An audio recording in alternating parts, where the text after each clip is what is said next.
Okay, so tonight I'm going to talk a bit about two Buddhist approaches.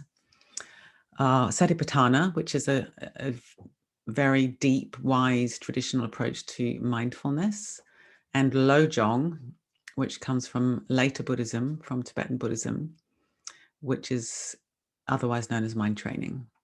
So they're both techniques for mind training, both Satipatthana and lojong, but with different emphases. So I'm going to do a little presentation, then I'll lead a practice, then we'll have a break, then I'll lead another practice, and we'll do some inquiry. But I wanted to give you a bit of input as well. And both of these approaches, Satipatthana and lojong, are really, really good for these times that we are living in, because we are living through times of more obvious uncertainty. I think it's quite interesting as Buddhists, we should know that life is inherently uncertain, but a lot of the time we can forget, or we can pretend that we can reorganize samsara to get it on our own terms. But over the last year, we've really had it shown to us very strongly that life is uncertain. And so learning how to train our minds to help us navigate uncertainty is, in a way, it's an opportunity at the moment, because it's all a bit heightened. So maybe we might feel the motivation a little bit more. And obviously, those of you who are in Ireland, you've got a lockdown for at least another month. So that's hard. That's the uncertainty of ongoing lockdown. Well, you're sort of certain that it's going to be restricted for another month, but within that, there'll be uncertainty day by day. And then those of us in England, we are now living with coming out of lockdown bit by bit. I don't remain optimistic that the population is going to do it bit by bit. We're probably just going to hemorrhage now, I think, and just break all the rules. But there is I was reading an article today, let me see if I can find it, and this phrase, which is called re-entry anxiety. So that's also very interesting, that even those of us coming out of lockdown, that's a thing. Some of us are frightened of suddenly our lives getting really busy and stressful and demanding and becoming just very active people again. So we don't like it when we're in lockdown, and then we've got anxiety about coming out of lockdown. That sums up the human condition quite beautifully. And I know for myself that I don't really want to go back to the way I was. In fact, I know I definitely don't want to go back to the way I was pre-pandemic in terms of my lifestyle, where I did a lot of traveling. And I look back now and I think, wow, that was mad. What was I doing? I've got a disability. You can't see that because I'm just sitting here, but I've got a spinal disability. So I live with pain and I live with mobility issues. And I was sort of hurling myself all around the planet, probably for a decade before the pandemic. And I knew I wanted to change and I didn't know how to. And then this things kind of dropped in my lap and said, stay at home for a year. And I've realized, oh, that's a good idea. That actually I want to maintain a more sort of steady, stable lifestyle. So I've got a bit of this anxiety about how will I do that? How will I maintain my resolve? But I've got some ideas. So really tonight, what I'm offering is some tools for staying resilient or finding resilience in the midst of this very obvious uncertainty that we're living through. And of course, these are tools for life, because as the Buddha said, life is innately uncertain. Yeah, we shouldn't really be that surprised as Buddhists about what's happened. And yet it has been hard for many of us. So I'm going to share a presentation now. Can you see that okay? Good. And let me just tell you as well that it's good for me if I stand up every 20 minutes. So I'll just put my timer on. And I've got a desk that goes up and down. So if it looks like I'm levitating, that would be nice, but actually it's just me standing up by my desk. And if any of you need to move around, then please do so. I think this is really an important thing to state in these times where so many of us are slumped in front of the computer for so many hours a day, that I will be happy if in the little boxes down the side I see people walking around or lying on their beds or lying on the floor or whatever. I'll think, well, that's good, because you're doing what you need to do for yourselves. So as I've said, I'm just going to, it's a very, very brief introduction to Satipatthana and lojong, but I think it's good just to get input on classic Dharma and how we can use it in our lives. So one way we could understand this is mindfulness and solidarity. That's what we're building through these approaches, is knowing what's happening, knowing how we are, knowing what's going on in ourselves, and then we can make wise choices in terms of how we respond. And then in the lojong, as I say in a moment, we kind of flip our orientation from self to other, and we build solidarity. So very briefly about the Satipatthana Sutta. It's from the Pali Canon. It's very widely practiced in the Buddhist world. It's considered by many to be the kind of core root text on mindfulness that the Buddha taught. It's taught by a lot of Western teachers, very relevant to these times. And Analayo, who's a Buddhist monk, German Buddhist monk, who's studied this a lot and written a lot of books that are published by Windhorse Publications, he sums the entire sutta up as keep calmly knowing change, which I think is really, really good. So there's a quality of continuity of effort or continuity of awareness around this idea of keep. So you keep at it, you keep at your practice. There's calmness. We're building stability within ourselves and a quality of calm. Knowing is wisdom. So we know the nature of things. We see directly into the nature of things. And what we see is change. What we see is that everything is impermanent, and we suffer because we don't live in harmony with that. And maybe we've seen that very strikingly over the last year. You know, when we're in lockdown, we don't want to be in lockdown. And when we're not in lockdown, we wish we were in lockdown. And we're not living in harmony with the fact that it's a changing, very rapidly changing situation that we're in all the time. And it's been obvious over the last year.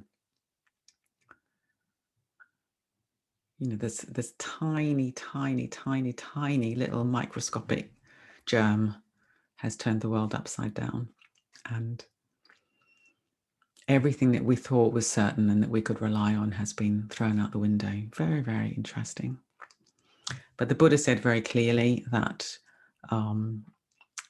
everything is impermanent. And Sangharakshita said in a talk many, many years ago that if you were to boil all the different Buddhist texts down to one word, that word would be impermanence.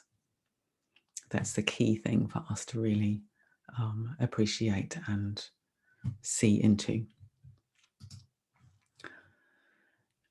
The way we can practice from a Satipatthana point of view, this is one way, is to try to occupy a middle way between suppressing our experience on the one hand or getting swept away with it on the other, or over-identifying with the content of our experience on the other.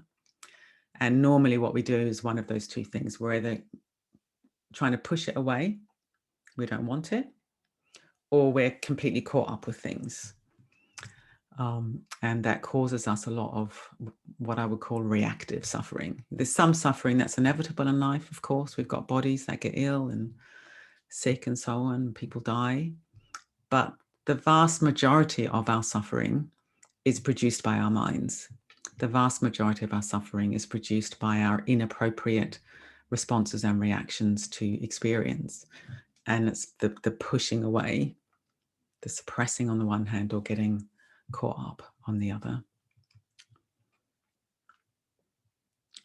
I was reading something the other day where someone called that grab and push. So we're kind of impaled on grabbing and pushing. So we're either pulling things towards us and making them solid in our minds. then of course that doesn't last because everything's impermanent, or else we're pushing things away. Again, making them solid in our minds, believing they're going to last forever, and then of course they don't. So that is our madness, really, the grab and push mind. But if we can find this middle way between suppression and over-identification, and we can learn to rest there as everything arises and passes, so we're fully alive and present, but we haven't got the grab and push impulse, then very gradually we can orient ourselves towards freedom. And the sutta trains us to do this through being aware of our body. And it goes into lots of different ways of being aware of the body, but essentially it's being aware of the body all the time in all positions. It trains us to be aware of Vedana, or feeling tone, which is the initial arising of this is unpleasant, this is pleasant, or this is dull. And if we can learn to really catch that as it arises, then we've got this choice. We don't fall into craving and aversion. So Vedana is very, very important. Chitta is the broad state of your mind. Is greed, hatred, and delusion present or not? Is your mind contracted, distracted? Is it vast? Is it open? Is it free? So again, you're sort of shining the light of awareness into your inner world to see the state of your mind. And then dharmas is a whole load of different lists, but essentially it's about orienting ourselves towards openness. So one of the lists is the 7 awakening factors, which is a beautiful spiral path where we move from mindfulness all the way to equanimity, and equanimity as tremendous state of peace. So one of the ways I've been thinking about Satipatthana recently is it's as if we're looking in a mirror. So we're kind of, we're turning our awareness back in on ourselves and very deeply finding out what's in there. Very, very deeply finding out what's in there. So it's self-awareness, self-knowledge. That's the main orientation of Satipatthana. It's got other things, of course, in it, but that's the main orientation, is by turning your awareness inwards, examining very, very deeply what your experience is. You unwind the knot of selfing or the knot of self-clinging, and that's how you move towards freedom. So it's a kind of introspective practice. And then lojong, which is where I'll come on to in a minute, but where we turn towards other. The image I've had for this is as if the mirror becomes a window. So you've been looking in a mirror, and now the mirror becomes a window, and you look out and you see 7 billion human beings just like you. So I find that a very beautiful image that comes from a teacher called Zygar Rinpoche. So the mirror becomes a window, and you turn all this kind of self-awareness, all this knowledge as the basis of empathy, very profound empathy. It's called lojong in the tradition, which essentially means mind training, brought to Tibet by Atisha, who's a wonderful picture there, great master who took these wonderful, wonderful teachings to Tibet. And the view of lojong is what's called absolute bodhicitta. And what that really means is vast, luminous, unbound, sky-like awareness. So bodhicitta is the view of infinity, infinite space, infinite consciousness. It's impossible to really describe it because it's not a thing. But it's that orientation of the blue sky. So the view of the blue sky, that behind all of our experience of life, there's always this kind of other dimension, this other perspective, which is like a vast, luminous, boundless blue sky. And then what is called relative bodhicitta in the tradition is the practice that arises from that vast perspective of compassion, which is where you're in the world and you really care about all these beings who are trapped in suffering, all these beings who haven't freed their minds, and we're just like ants, sort of treading the path of life with all this unnecessary suffering. I think from the perspective of the skylight mind, and absolute bodhicitta is absolutely heartbreaking. It's heartbreaking that all these beings are just going round and round and round, pushing and grabbing and pushing and grabbing, and this arising of deep, deep, deep compassion. And you want to do everything you can to help others. But it's not you that's doing it as a limited self. It's this, you're resting in this luminous, boundless consciousness. And that's informing your activity in the world. So there's many, many texts on mind training, on lojong. Some of the more famous is the 7-point mind training, which is a series of slogans. I think it's about 53 slogans. There's the 8 verses for training the mind. But this guy, Padampa Sangye, he sums it up in one sentence. Whatever you want, others all want as much. So act on that. Whatever you want, others all want just as much. So act on that. So whatever you want, if you have a moment of, I really want lockdown to end. That's a good example. I really want lockdown to end. You immediately flip that. Oh, everybody wants lockdown to end. I can use this experience of, I know that feeling as that point of empathy for all the others that are also feeling that. And then there's that arising of connection, that arising of empathy with all the others that want lockdown to end. Because normally when we have that kind of feeling, it's contracting. I'm sick of lockdown. I want it to end. I want what I want, rather than in lojong, you're just flipping it all the time. So, I want lockdown to end. Let me think of all the other people that want lockdown to end. I'm frightened of post-lockdown craziness. All these other people are frightened of post-lockdown craziness. Let me use this experience to empathize, to empathize, to empathize. So in this tradition, the way you overcome suffering is, again, you're unwinding the structure of the ego, which is what you're doing in Satipatthana as well, through this sort of dissolving away of the knots inside yourself. But what you're doing here is you're unwinding the ego by always thinking of others as an antidote to preferencing self over other, because that's what we normally do. We normally preference me over you, if we're honest. So it's not a denial of self, but we're using this as a practice to train ourselves to just let go of that, what Zygar called self-importance. So we do have a self. I'm not saying there's no self, but we tend to make ourselves the most important thing. And in a way, why should we be? We're all creatures on this planet. And another big part of the lojong tradition is to take adversity onto the path. So you use everything as an opportunity for practice. And this is why I think it's fantastic during these times of the pandemic. You just take that onto the path. Whatever you're experiencing, you take that onto the path. And this is an antidote to the habit we all have of turning away from suffering.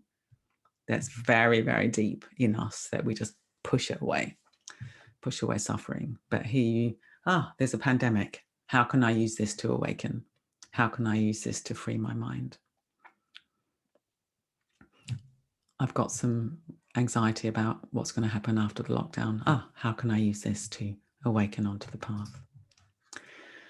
It's a highly practical and pragmatic approach. This is one of the reasons I really love it. It's incredibly practical. And it works with lots of pithy slogans. So here's some examples. Right now, practice what matters. Wake up. Don't misinterpret. Very, very simple and direct. Train wholeheartedly. Don't be jealous. Don't be frivolous. They're quite kind of bossy in a good way. You know, it's not sort of, well, you might consider looking at your jealousy. It's just like, don't be jealous. And it's an instruction to help unwind the habit of jealousy. Don't expect applause. I love this one. This is the last slogan, actually. Don't expect applause. And be grateful to everyone. or be grateful to everything. So we're training ourselves in gratitude. If something's difficult, we can still be grateful for it. Yeah, I mean, I had a moment the other day in my own practice, which was very, very surprising. Around my body, because my body has been very challenging for all my adult life, because I injured my spine when I was 16. And very unexpectedly in my meditation, I got this overwhelming moment of gratitude to this body. It just came from nowhere and very counterintuitive, because logically I wouldn't be grateful to this body. But it was this sense of, oh, this body's been exactly what I've needed in this lifetime. And it's kept me on the path, because I can't really slacken off even for a day. Because if I slacken off for a day, then my mind will start to lose its ability to kind of stay balanced in the face of what I have to deal with.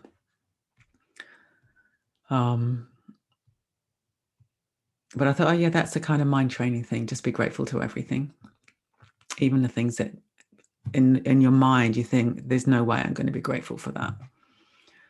And that this body has been the perfect vehicle for me in this lifetime, even though I would never have chosen it. So I just thought I'd very briefly, I'm running out of time here, but very briefly sort of map this a little bit onto our approach to practice in Triratna. And we have our system of practice, which are these big sort of domains of training, you could say, of integration, knowing ourselves, positive emotion or skillful intention. This sort of momentum towards being more skillful will bring positive emotion. Spiritual death, letting go of being so attached to this fixed sense of self, which we are told is an illusion. Spiritual rebirth, letting in another dimension, like the blue sky, let that in. And then spiritual receptivity. And the way I've sort of labeled those, I'm not saying that this is the best labels, but I quite like simplifying things and essentializing things, is wholeness, kindness, letting go, letting in, and letting be. These are the great sort of qualities that Bante's given us.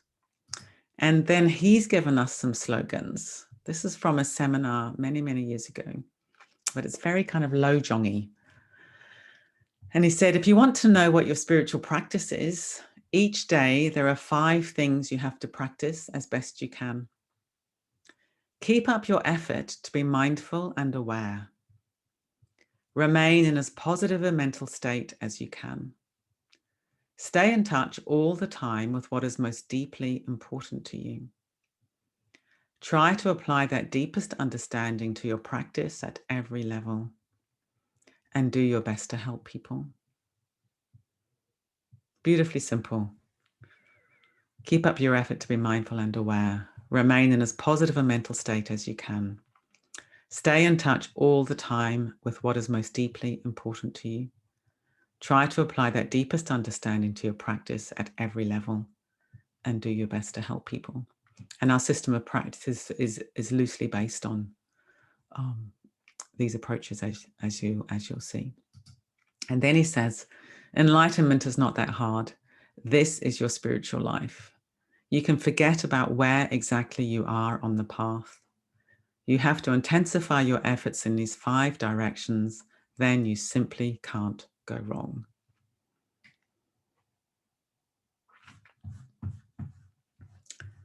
So, stop share. I can make these slides available if you want afterwards, send it as a PDF and you can share them. Yeah. So that's very, very brief, but hopefully you've just got a bit of a sense of the path of going in, which is really, really important, of Satipatthana, like kind of just knowing what's happening and how can I respond to that wisely. And then the path of orienting ourselves more towards others and using every experience as an opportunity to empathize with the human condition. So I think what we'll do now is let's just have a little sit for maybe 10 minutes. I'll just lead us in a mindfulness practice for 10 minutes of coming into the body and just being more aware of what's actually happening right now from the point of view of building resilience in these uncertain times. And after the break, I'll lead more of a connection practice. Now my time has just gone on, so I think I'm going to lead this meditation standing up. And if you just choose whatever position you want to have tonight, have now.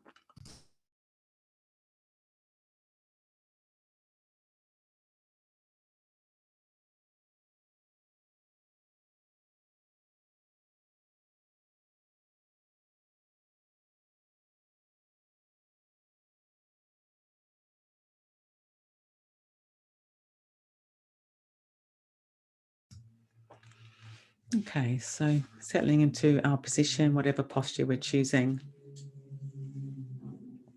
Just sitting, walking, standing, lying down. Closing the eyes if that's comfortable.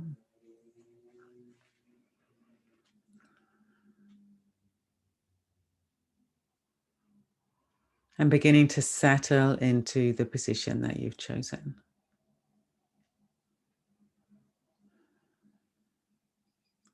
Feeling into the points of contact between the body and the surface you're sitting on or lying on or standing on.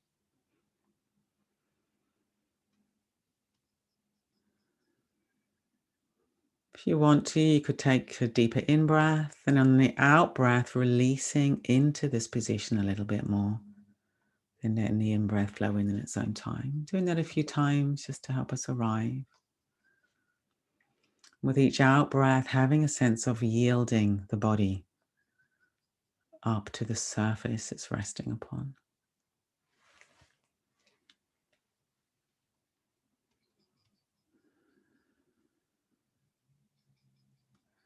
And seeing if we can receive the support of the chair, of the floor. Meeting that support with receptivity.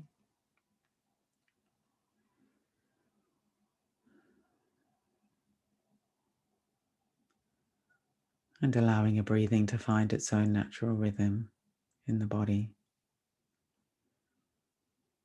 Resting awareness inside, breathing inside the body. So we're not watching the breathing from the outside, but we're resting deeply inside the experience of breathing.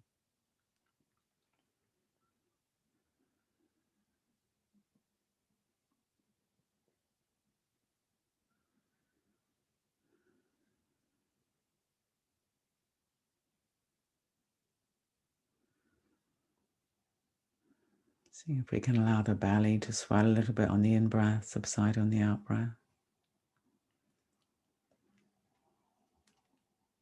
Feeling breathing in the back of the body, opening and subsiding, being careful not to force or strain, resting inside the natural breath. Feeling breathing in the chest.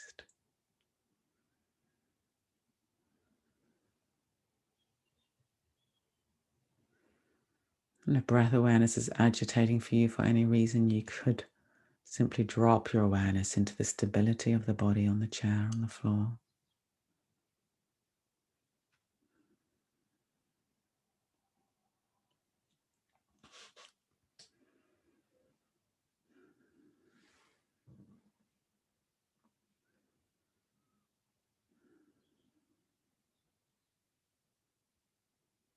Letting the face be soft, jaw soft, shoulders falling away from the midline of the body with the hands supported. Legs falling away from the hips, yielding into the contact from whichever part of the legs are in touch with the floor. And being aware of the whole body, breathing for a few moments.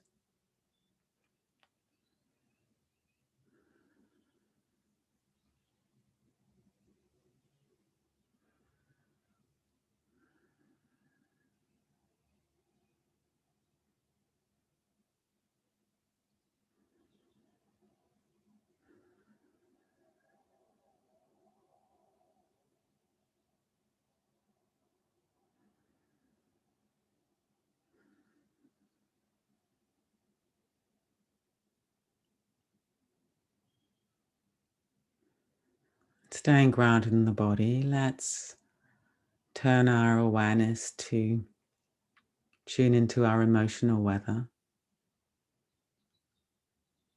maybe around the heart area. And seeing if we can meet it as it is with kindliness, finding that middle way between suppressing and getting carried away or lost in it. Letting our emotions arise and pass, moment by moment.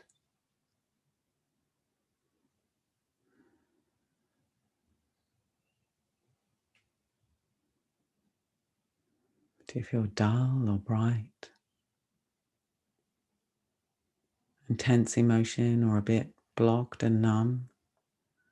With mindfulness practice, we're noticing what our experience is. We're opening to our experience without particularly judging it as good or bad. And that awareness itself can be releasing.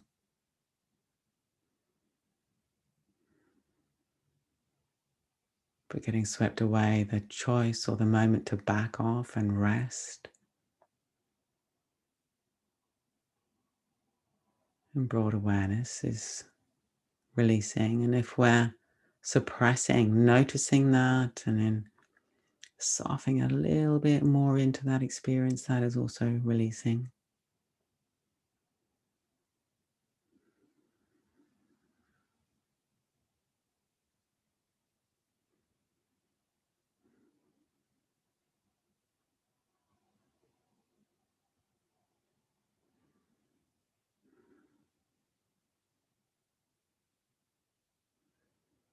And what kind of thoughts are flowing through the mind?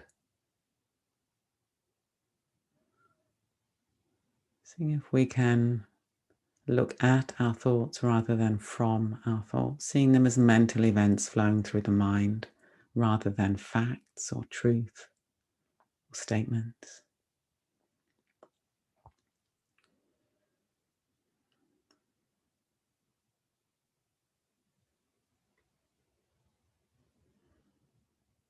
Getting more clarity on our thoughts,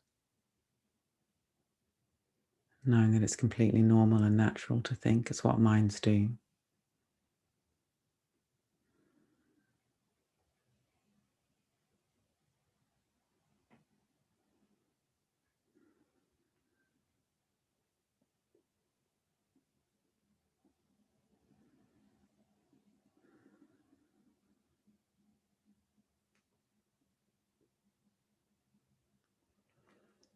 Now broadening our awareness of the whole body, our emotions, our thoughts. Letting everything arise and pass moment by moment. In a broad receptive field of awareness.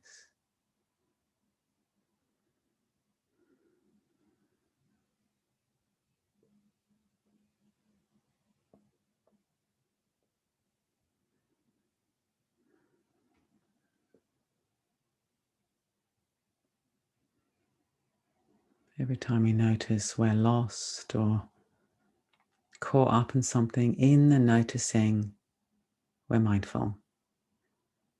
And we can come back to anchor our awareness in the body.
Bringing the weight of the body to the foreground of awareness, really feeling into the stability of the body and bringing a little bit of movement into the body, but seeing if we can keep our awareness pliable as we begin to move, keeping our breathing soft as we begin to move, noticing any compulsion to grip,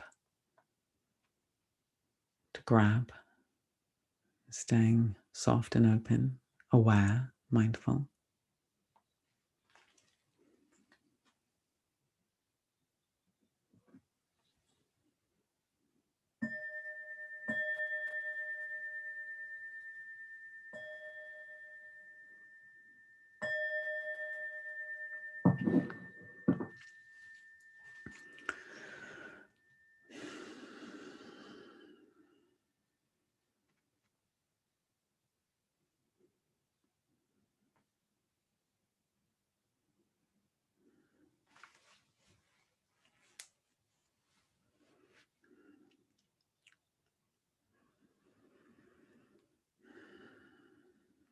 Okay, so we're going to have a little break now, just for 5 minutes.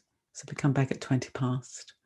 But see if you can take this awareness with you into whatever you're going to do in the break. If you get a drink or go to the loo, see if you can stay mindful of your body, your breath, your thoughts, your emotions with this receptive quality of awareness.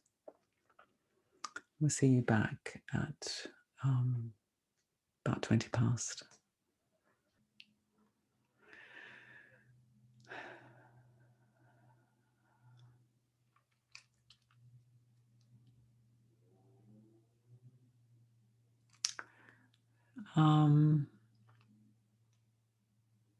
So I think what we'll do now is another meditation where I'll build on what we just did. We'll drop back into that space, and then we'll include others in our awareness. So essentially, I'm doing mindfulness and metta tonight, but with this particular perspective of Satipatthana and lojong. And then we'll do some inquiry. So inquiry is where it's not reporting in, but after the meditation, I'll ask a question like, I'm curious to know what happened. What did you notice in your practice? And then somebody will have the opportunity to just talk a bit about what happened. And then I'll do some open questioning. And it's an interesting way of going a bit deeper in meditation. And it means it's a bit more of a shared experience, because meditation is such a private experience. And very often what can happen is we think, well, I'm the only one that's really distracted and everyone else is in total bliss. But when we do inquiry, we get the shared experience, because someone might say, well, I noticed that I have pain in my knee or something. And then you realize, oh, other people have got pain in their knees as well. I'm not the only one. So we'll do some inquiry, yeah. But before the inquiry, Mimi will stop the recording. So the inquiry won't be recorded. And I think that will take us nicely to the end of the evening. And I'd really invite you not to spend the whole meditation rehearsing what you might say in the inquiry. It's much better if it's just spontaneous, and you don't have to say anything. There'll probably only be time for 1 or 2 people to say something anyway. So the main thing is to meditate with awareness. Okay, so again, if we set ourselves up again.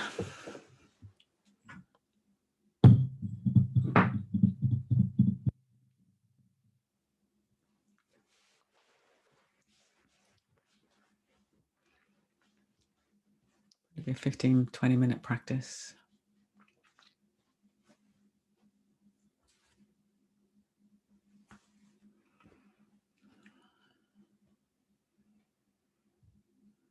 You can do it sitting, walking, standing, lying down. It's up to you. Whatever's going to support relaxation and alertness. Those are the twin pillars, really, of posture. To be as relaxed as possible and yet as alert as possible.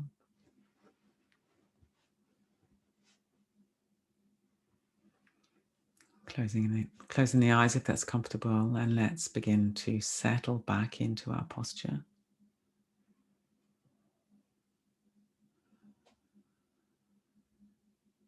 feeling back into the weight of the body, yielding up to the support. So this word yielding is very beautiful, I think. We're not collapsing, neither are we rigid, but there's this quality of pliability in the body as we surrender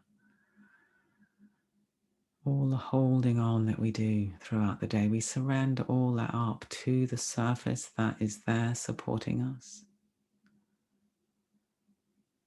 I also like to imagine that I'm releasing into gravity, this mysterious force which is always holding us close to the earth. Seeing if we can befriend gravity. We spend such a lot of our lives fighting gravity with resistance, with strain. So we yield and we befriend gravity as we sit here, as we lie here.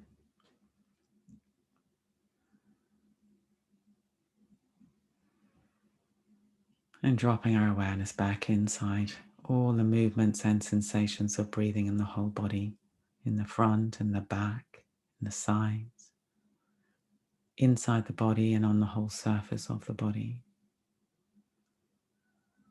This rhythm of opening and subsiding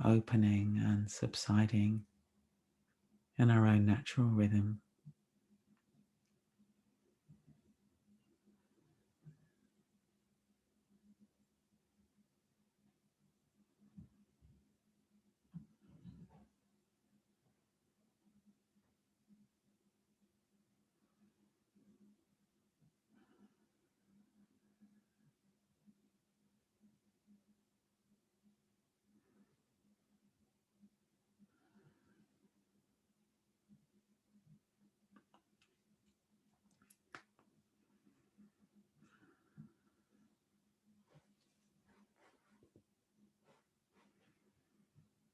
And including our emotional weather, our thoughts in our awareness, in this field of awareness. So we're waking up to what's actually happening.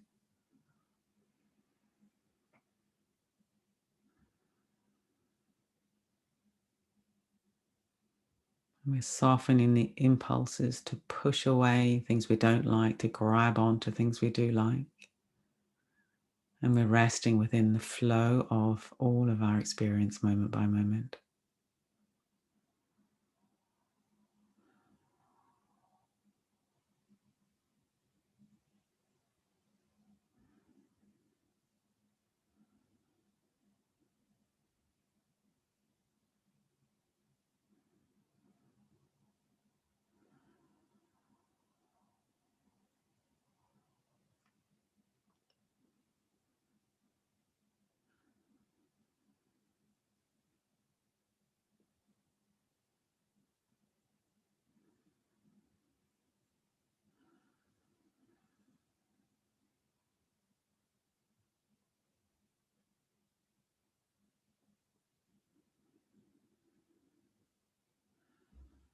And staying stable and grounded. Now let's open our awareness and invite in a friend.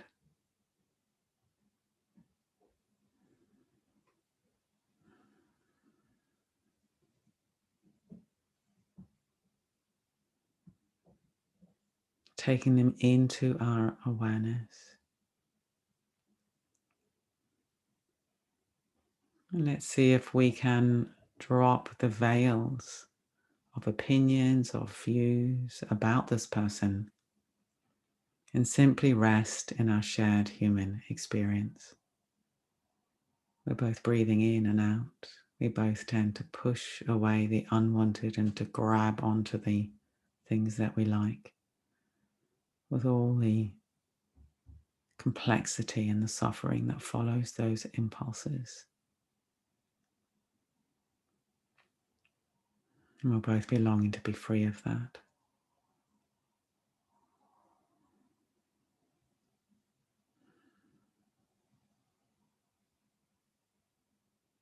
Seeing if we can really let this person into our awareness, into our hearts. Let them be as important to us as we are to ourselves.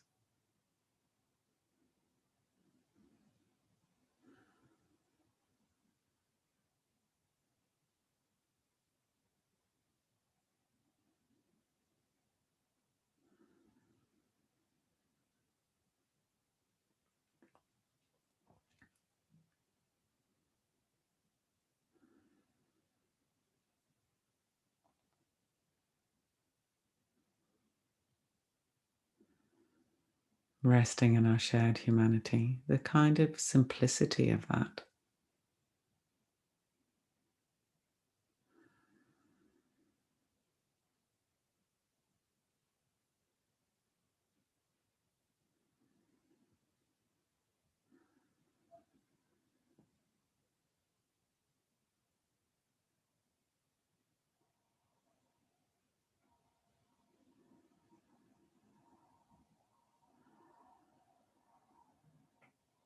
What might it be like to be them?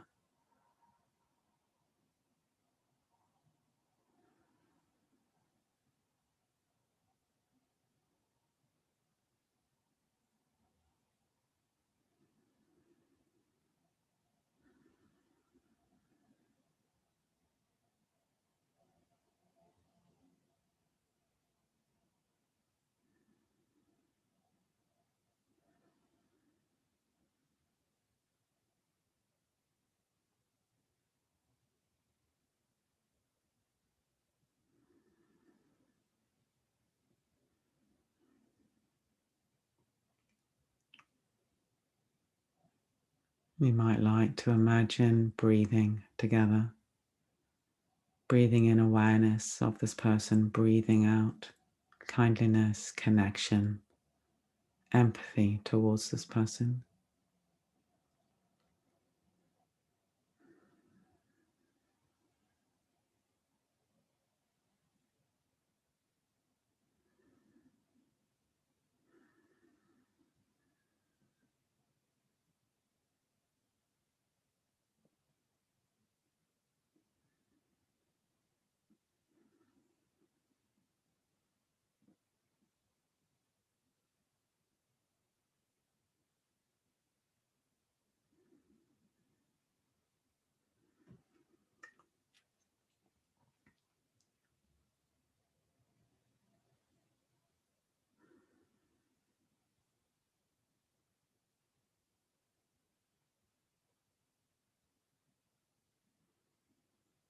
Let's broaden our awareness still more. We're staying centered and grounded, but the circumference of our awareness is opening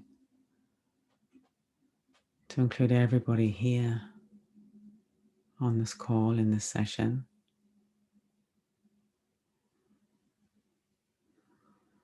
In different houses, even in different countries. But here we all are breathing together.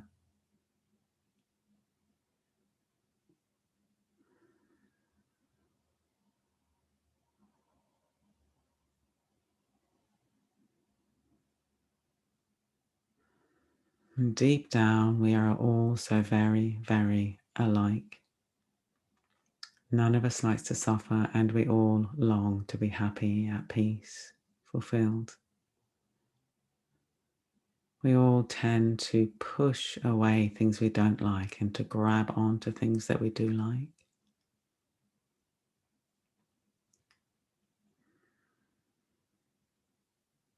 And the details will be different, but those basic impulses will be very, very similar.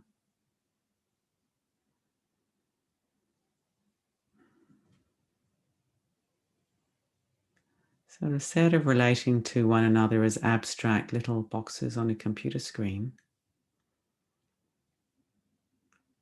in our imagination, let's bring one another to life.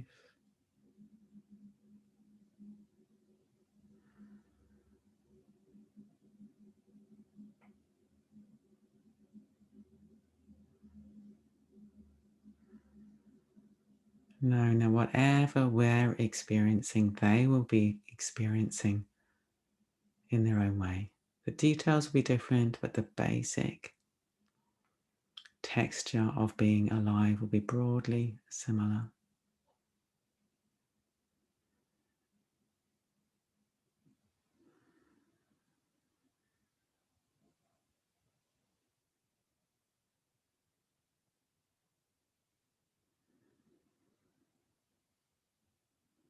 Breathing in this deep awareness, breathing out empathy, kindliness, love towards one another.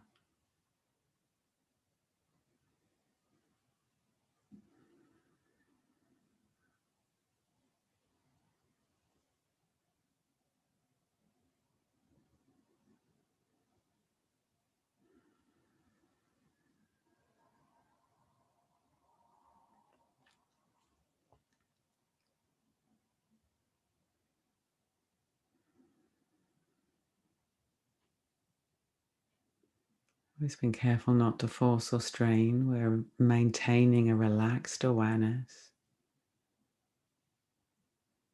resting in one another's presence with the sense of solidarity, connectedness,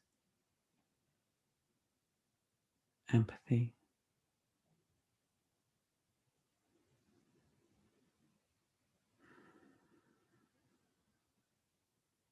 The mirror has become the window.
Staying centered and grounded, let's open our awareness still more.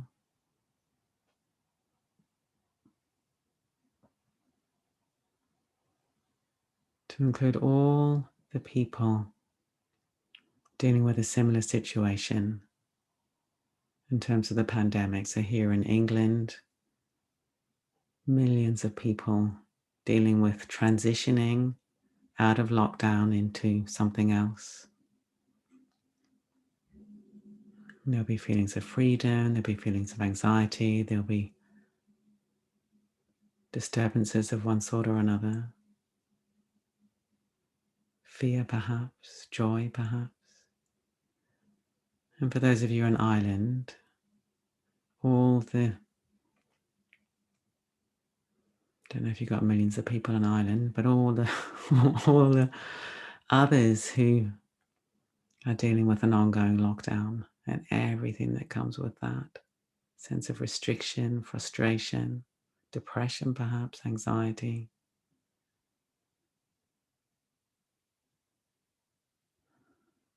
Low energy.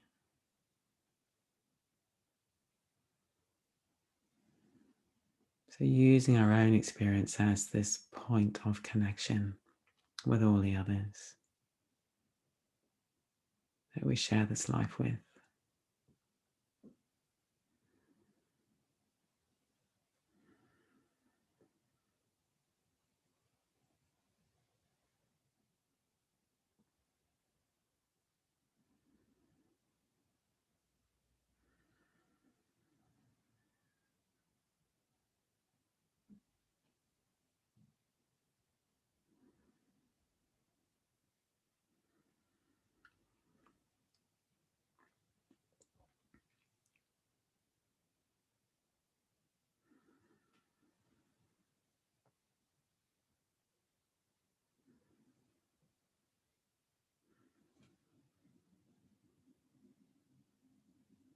So we can feel less alone and more of a sense of solidarity during these times.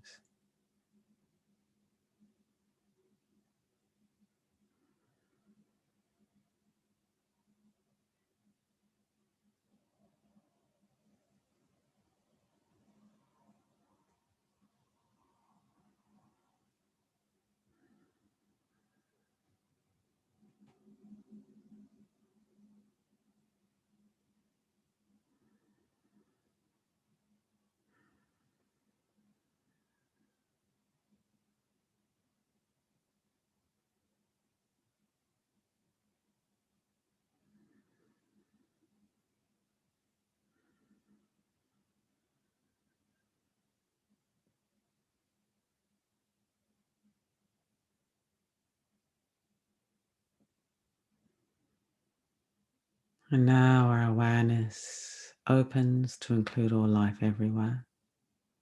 All the breathing creatures, pushing and grabbing, with all the suffering that follows.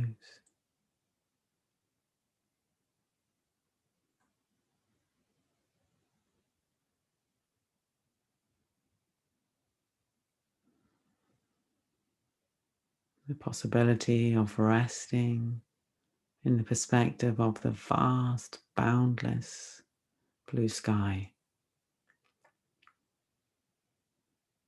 of the mind that's free.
Now bringing the weight of the body to the foreground of awareness, feeling the stability, the support, the chair, the floor, the bed. Feeling breathing in the whole body.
So in your own time, bringing the meditation to a close, moving.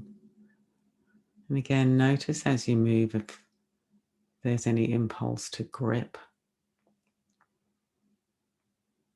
to introduce rigidity into the system, and see if you can let everything stay pliable, open, flowing.